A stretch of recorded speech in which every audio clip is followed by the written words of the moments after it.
Click করুন অ্যাপের bell আইকনে আর সাবস্ক্রাইব করুন এবিপি আনন্দ। সব সময় থাকুন খবরে।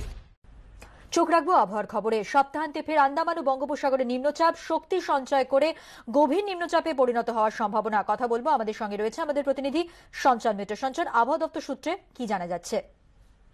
দেখো, যেটা জানা যাচ্ছে যে আন্দামান সাগরে এবং বঙ্গোপসাগরে একটা নিম্নচাপ তৈরি হবে আগামী শুক্রবার নাগাদ। সেটা তৈরি হওয়ার সম্ভাবনা, সেটা ক্রমশ উত্তর পশ্চিম দিকে অগ্রসর হবে এবং সেটা ধীরে ধীরে এগিয়ে আসবে উড়িষ্যা উপকূলের দিকে।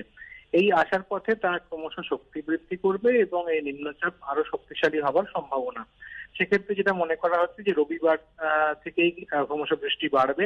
বিশেষ করে অন্ধ্র উপকূল এবং উড়িষ্যা উপকূলের দিকেই এর প্রভাব সবচেয়ে বেশি পড়বে। আমাদের রাজ্যে আপাতত এর সরাসরি কোনো প্রভাব না পড়লেও যেটা দেখা যাচ্ছে যে উত্তরবঙ্গেও বিক্ষিপ্তভাবে বৃষ্টি হচ্ছে, যদিও ভারী বৃষ্টির সম্ভাবনা এখনই কোথাও নেই। দক্ষিণবঙ্গেও দেখা যাচ্ছে যে আগামী কয়েকদিন বিক্ষিপ্তভাবে বৃষ্টি চলবে। অতিরিক্ত জলীয় বাষ্প থাকার কারণে আর্দ্রতাজনিত যে অস্বস্তি, সেটা আগামী কিছুদিন বজায় থাকবে। ধন্যবাদ সঞ্চয়ন।